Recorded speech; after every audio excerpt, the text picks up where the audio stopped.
एक एक्टर जिसके जोक्स पर पूरा इंडिया हंसता था। एक दिन वही एक्टर कोर्ट रूम में खड़ा था, बैंकक्रप्ट, ब्रोकन और जेल जाने के लिए मजबूर।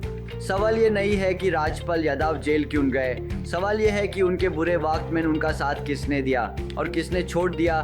राजपाल यादव नाम सुनते ही एक चेहरा याद आता है, छोटी हाइट, इनोसेंट फेस और टाइमिंग इतनी परफेक्ट कि सीन छोटा हो या बड़ा स्पॉटलाइट उन पे ही रुक जाती थी। लेकिन ये सक्सेस इतनी आसानी से नहीं मिली थी। यूपी के एक छोटे से गांव शाहजहानपुर से मुंबई तक का सफ़र सपनों से भरा था, लेकिन रियलिटी बहुत हर्ष थी।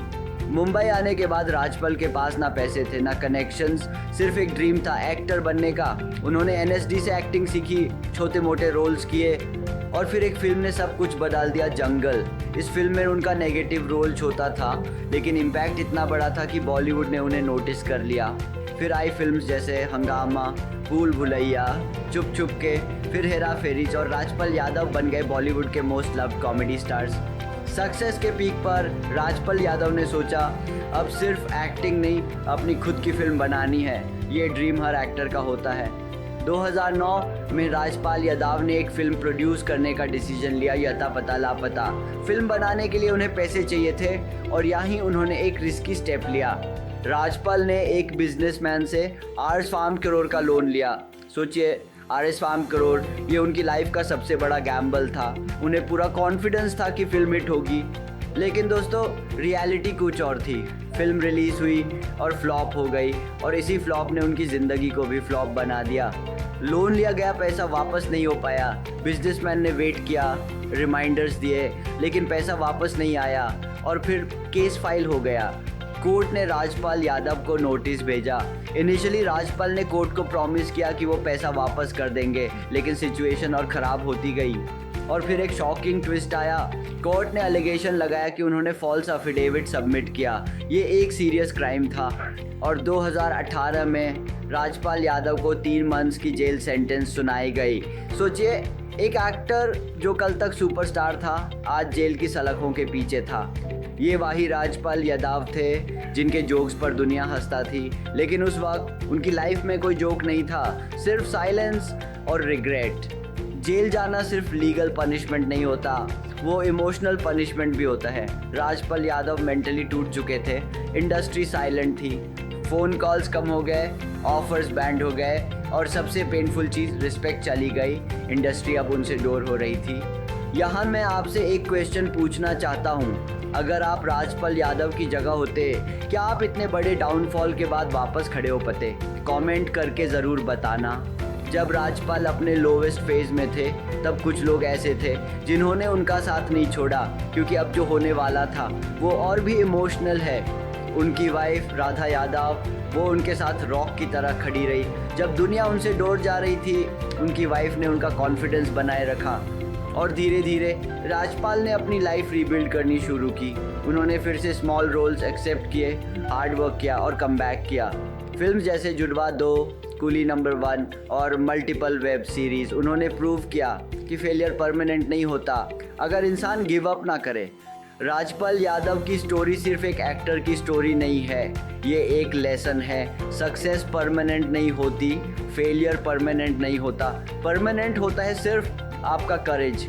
एक गलत डिसीजन ने उन्हें बैंकक्रप्ट बना दिया, जेल तक पहुंचा दिया, लेकिन उन्होंने गिव अप नहीं किया और आज वो फिर से काम कर रहे हैं, रिस्पेक्ट वापस कमा रहे हैं। क्योंकि रियल हीरो वो नहीं होता जो कभी गिरता नहीं, रियल हीरो वो होता है जो गिरने के बाद फिर से खड़ा होता है। उनकी स्माइल अब और भी रियल लगती है।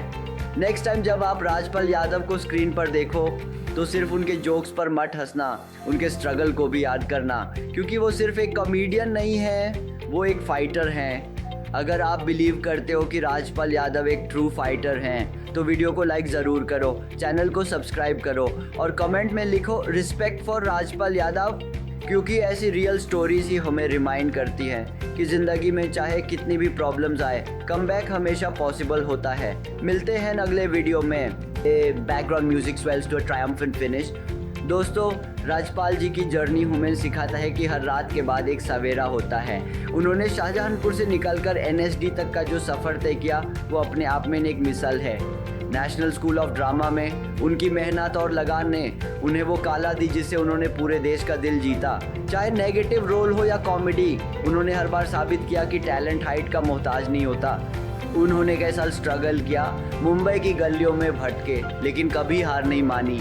उनका कॉन्फिडेंस ही उनकी सबसे बड़ी ताकत रही है। उन्होंने प्रूव किया कि पैशन ही सब कुछ है। जब उन्हें फिल्म जंगल मिली तो पूरी इंडस्ट्री दंग रह गई। उनका वो छोटा सा लेकिन खतरनाक रोल आज भी लोगों के दिलों में बसा हुआ है। वहाँ से उनकी स्टारडम की शुरुआत हुई। फिर कॉमेडी का वो दौर आया जहाँ राजपाल यादव का कोई मुकाबला नहीं था। भूल भुलैया का नाटवर या फिर हेरा फेरी का पाप्पू, हर किरदार एक आइकॉनिक बन गया। लोग उन्हें देखते ही हंसने लगते थे। पैसा, शोहरत और इज्जत सब कुछ उनके कदमों में था, लेकिन सक्सेस कभी कभी इंसान को ओवर कॉन्फिडेंट बना देती है।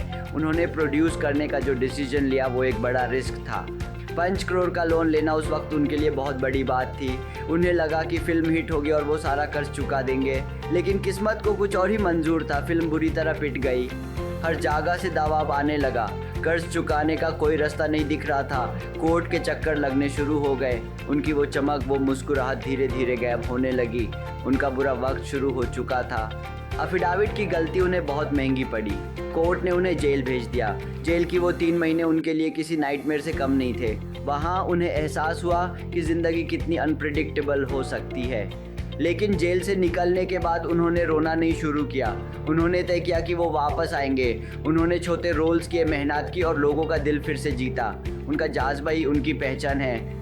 आज राजपाल यादव फिर से बॉलीवुड में अपनी जगह बना चुके हैं। उनकी स्टोरी हमें सिखाती है कि गिरना बुरी बात नहीं है, गिर करना उतना बुरी बात है। वो एक असली हीरो हैं, एक फाइटर हैं। हमें उनसे सीखना चाहिए कि मुश्किल से मुश्किल वक्त में भी उम्मीद नहीं छोड़नी चाहिए। राधा यादव का साथ उनकी सबसे बड़ी कामयाबी है। सच्चा साथी वही है जो बुरे वक्त में खड़ा रहे। तो दोस्तों, ये थी राजपाल यादव की वो कहानी जो शायद बहुत कम लोग जानते हैं। उनके कॉमेडी के पीछे का वो दाढ़ और वो संघर्ष हम सब के लिए एक प्रेरणा है। उनकी इज्जत करना हमारा फ़र्ज़ है। उन्हें ढेर सारा प्यार दें और उनकी फिल्म्स को सपोर्ट करें। वो हमें हमेशा हंसाते रहें, यही हमारी दुआ है। उनकी लाइफ का हर एक चैप्टर हमें कुछ ना कुछ नया सिखाता है। Respect him always. आपको राजपाल यादव का कौन सा किरदार सबसे ज़्यादा पसंद है? कमेंट में ज़रूर लिखें। हम आपके कमेंट्स का इंतज़ार करेंगे। ऐसी ही और स्टोरीज़ के लिए जुड़े रहें हमारे साथ। अलविदा। राजपाल यादव ने यह साबित कर दिया है कि इंडस्ट्री में टिकने के लिए सिर्फ टैलेंट ही नहीं बल्कि एक मजबूत कैरेक्टर भी चाहिए होता है। उन्होंने हर मुश्किल का सामना मुस्कुरा कर किया है। उनकी लाइफ की डायरेक्शन भले ही एक वक्त पर भटक गई थी, लेकिन उन्होंने सही रास्ता वापस ढूंढ लिया। ये उनकी सबसे बड़ी विक्टोरी है। उनकी स्टोरी हर एक भटके हुए इंसान को रास्ता दिखाती है। जिंदगी हमें कई मौके देती है। राजपाल ने उस मौके का फ़ायदा उठाया और आज वो हमारे बीच एक स्टार बनकर चमक रहे हैं। उनका संघर्ष ही उनका गहना है। Respect for the legend. तो अगली बार जब आप हंसें तो उनका शुक्रिया ज़रूर अदा करें, क्योंकि उन्होंने हमें हंसाने के लिए बहुत कुछ खोया है। वो एक सच्चा कलाकार है। फिर मिलेंगे दोस्तों, तब तक के लिए नमस्ते। This background music builds to a grand emotional climax and then fades slowly into a soft piano outro. So, will you start this out, pass?